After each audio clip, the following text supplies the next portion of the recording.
As Vince McMahon's personal favorite rock band AC/DC once said, "If you want blood, you got it." 5 years ago, if you had asked me to come up with a list of Dean Ambrose's greatest rivals, I would have begrudgingly gone digging for the easiest place to watch CZW, but now it is a completely different story. With the launch of AEW and Jon Moxley's career doing a complete 180 splash, all of a sudden Mox has a plethora of excellent rivals whose blood has filled his ledger. Oh no, it's completely filled. There's so much blood. It's like the elevator doors have opened in The Shining, and usually the blood gets off on the second floor. With Forbidden Door just around the corner and Jon Moxley pretty consistently being one of AEW's greatest superstars over its first 4 years, what better time to add Mox to our growing series of greatest rivals list? Watch them. These lists are always opinion-based. If you disagree, send your complaints to me on Twitter at HollyLikesGames. I'm Tempest hailing from partsFUNknown, and these are the 10 greatest rivals of Jon Moxley's career. But before we get on with our list, make sure of course that you like this video and subscribe to partsFUNknown if you haven't already. We're trying to get to 250,000 subscribers, and when we do, we are going to be doing a full 4-person My GM mode on WWE 2K23, so subscribe today if you haven't already. Number 10, AJ Styles. We've done plenty of lists about best WWE champions this and worst WWE champions that, but if we did a list of the most disappointing WWE champions in history, it would be difficult not to put Dean Ambrose near the top of that list. After years of pleading for WWE to make Dean a world champion, fans finally got their wish in 2016, and then with the help of a horrible SummerSlam feud and match with Dolph Ziggler, the wheels quickly fell off. Enter AJ Styles. Styles was on top of the world in 2016 and won the WWE title off Dean at Backlash in an underrated match, but it was what happened for the rest of the year that puts this rivalry on this list. Sure, the James Ellsworth stuff can't be ignored and was incredibly goofy for a world title program, but this was the stuff that made the first few months of the brand split actually bearable. Styles and Ambrose being forced to be on the same team at Survivor Series, a good three-way with John Cena at No Mercy, and finally an excellent TLC match to close things out in December. And I know people have gotten tired of hearing about Shawn Michaels' poop brown pants,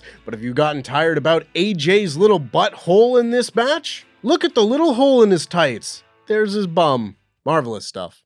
Number 9, the Wyatt family. The Shield versus the Wyatt family. That's good. Dean Ambrose versus Bray Wyatt. That's bad. Jon Moxley versus Brody Lee. That's good. But it happened during the pandemic. That's bad. Yes, the Wyatts and the Shield have been linked since their paths crossed in 2014, with Jon Moxley getting the best and worst of it. The Shield versus the Wyatts at Elimination Chamber 2014 is one of my all-time favorite matches, perfectly showcasing just how unique each member of the Shield was and how methodical the Wyatts were, even though I wish current-day Moxley could have been in it to bleed all over the cultists. Dean's singles rivalry with Bray Wyatt was a load of pants, doing more to make Dean look like a bumbling fool with an exploding TV monitor than maybe any other feud during his time in WWE, but thankfully, this was not a WWE exclusive rivalry. With the great Brody Lee trading in one spooky cult for another in AEW, leading to a fantastic match with Jon Moxley at Double or Nothing 2020.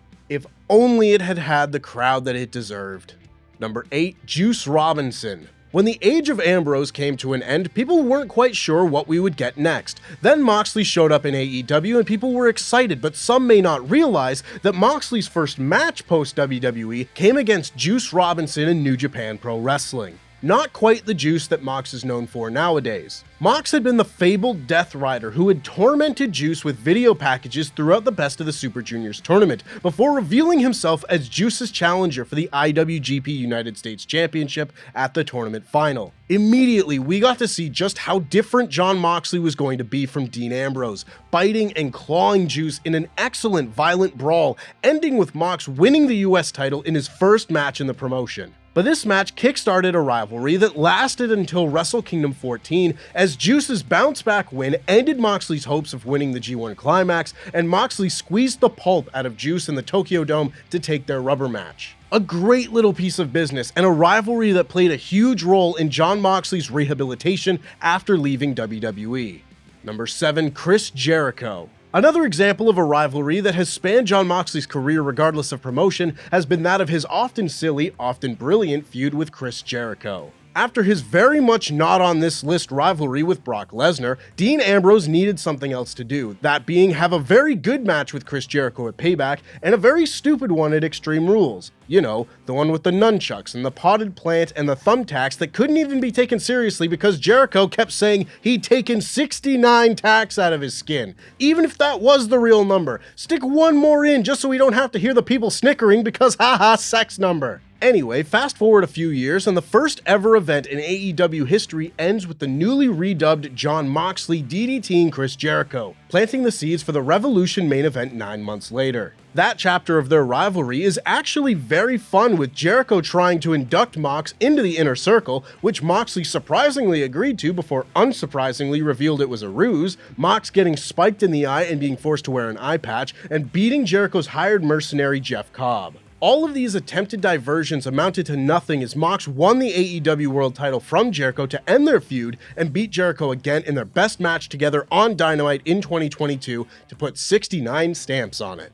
Number 6, Hangman Page. A hangman and a madman, a hero and an anti-hero, a good father and a slightly surlier good father. Hangman Adam Page versus Jon Moxley was one of the many big matches AEW had been saving for a rainy day, and it really was quite a downpour because we ended up getting the match 4 times. Thankfully, each one was better than the last, culminating in the best death match in AEW history at Revolution 2023. This was a really important match and feud for Moxley in hindsight. Mox had always given precisely zero about his opponents, and that made him a hell of a babyface when he was getting crossed by the likes of MJF. But when Mox showed that same aggression towards Page, someone that the fans wholeheartedly loved, that began Moxley's long-awaited heel turn. We've only scratched the surface of Moxley as a heel in AEW, but if it's anything like what we got in this rivalry with Page, we're in for a very bloody treat.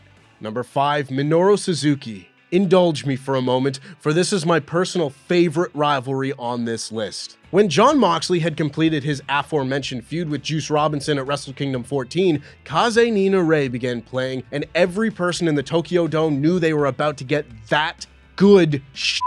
Sure enough, we did indeed get that good shit.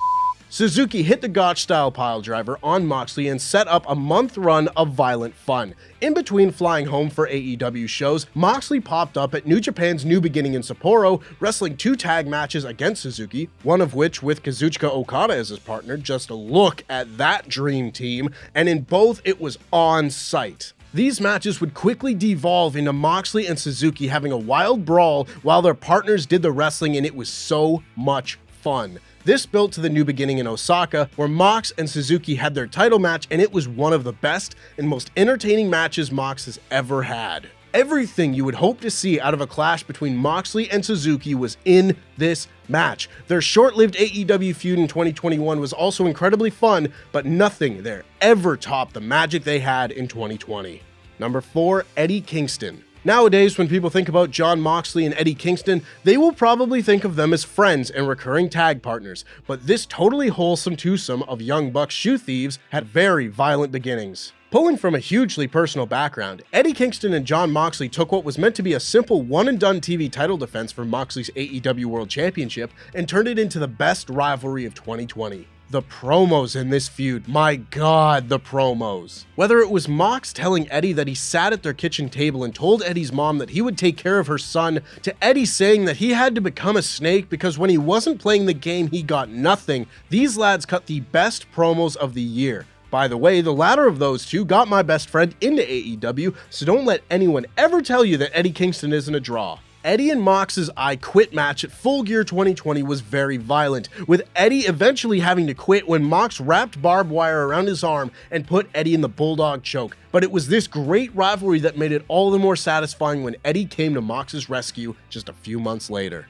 Number 3, Kenny Omega. Just as Double or Nothing 2019 ended with Jon Moxley laying the groundwork for his rivalry with Chris Jericho, so too did it end with Jon Moxley coming face to face with Kenny Omega. There are only a few names who could realistically claim to be the ace of AEW, but both Kenny and Mox would have a fair argument to throw their hat in that ring. As of this recording, these two have had 4 one-on-one encounters spread over the first 4 years of AEW's existence, with 3 of them being wildly bombastic. It's up to you whether or not those matches have been too bombastic for your liking, whether it be their lights out match at Full Gear 2019, their quote exploding end quote barbed wire death match, or their steel cage match, which I would consider the best of the bunch. This doesn't even take into account the overall rivalry between Moxley and the Elite that has spawned out of this beef with Omega, but since day one of AEW, there have been few rivalries to mean as much to the careers of the company's top stars or the company itself as this one.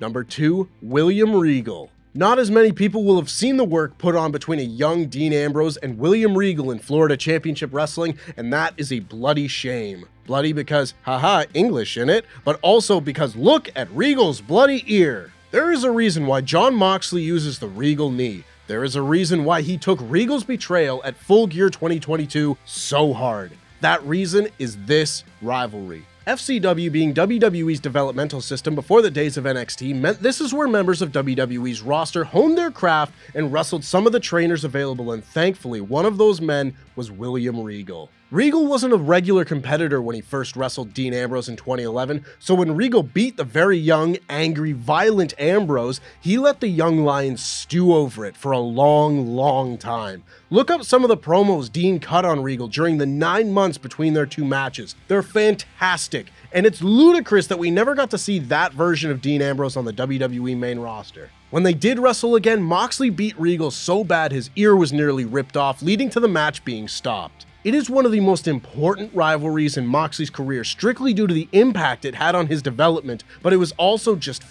great. Go watch it. No, go watch it all right now. I'll wait. And number 1, Seth Rollins. Seth Rollins and Dean Ambrose always felt like they had the kind of destined to do this forever type of personal animosity due to the grudge Dean held against Seth for breaking up the Shield. They had a great rivalry in FCW and then spent years as a team in one of WWE's greatest factions, and when that faction crumbled, they picked right back up, contributing to one of the best Money in the Bank matches ever in 2014, having the best Lumberjack match ever at SummerSlam, and having a great Hell in a Cell match ruined by Bray Wyatt. Bray Wyatt ruined a lot of things in 2014. Seth and Dean always found their way back to one another, whether it was here when Seth won the WWE Championship or when Dean won the WWE Championship, and it should have stayed that way forever, but alas, as soon as WWE had all three men as babyfaces, it was Shield reunion after Shield reunion all day long until Dean had one Shield reunion too many. He turned heel, had one more match with Seth, except this time it was bad, and then it was back to Shield reunions until Dean left the company. Has this man had better matches with other people? Sure. I didn't even mention Tomohiro Ishii on this list, but this list is about rivals and rivalries, and unquestionably, the biggest rival Jon Moxley has had in his career was the first to stab him in the back. Now let me quickly reread Jon Moxley's book to make sure he didn't actually get stabbed before any of these. And that's our list. Make sure, of course, that you like this video, subscribe, and enable notifications to always on to get us to our sub goal. And here's a clip from another one of the greatest rivals lists above. And the inevitable media firestorm that will be sure to come with it, brackets, too late, close brackets, we figured now would be the perfect time to reflect on the best matches and stories that CM Punk has ever been part of and the dancing partners that did the waltz with him.